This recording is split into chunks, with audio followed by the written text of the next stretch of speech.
Në Shkodër po përgatitet plani konkret që synon zhvillimin e turizmit përgjatë gjithë vijës së liçenit të Shkodrës nga Malësia e Madhe deri në qytetin e Shkodrës. Ky projekt po zbatohet në kuadër të programit Porta e Alpeve i financuar nga Banka Evropiane e Investimeve në Zhvillim me Qeverinë Shqiptare dhe Fondin Shqiptar të Zhvillimit. Nënkryetari i Bashkisë Shkodër Rudin Beka u shpreh se pritshmëritë janë që të krijohet produkti më i mirë turistik në të gjithë Ballkanin. Projekti i cili është sot për me prezantu, do thosha një nga mundësitë më të mira për gjithë Bashkinë e Shkodrës dhe Bashkinë Anësisë Madhe për me kriju një produkt të ri turistik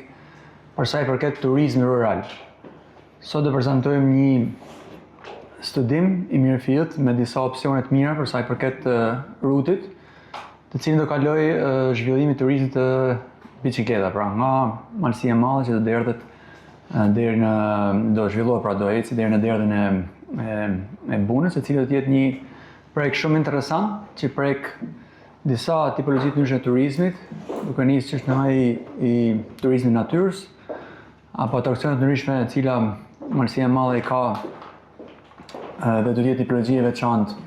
për sa i përket bimëve medicinale apo disa diversitete të ndryshme, që do ndërthuar më së miri me tipologjinë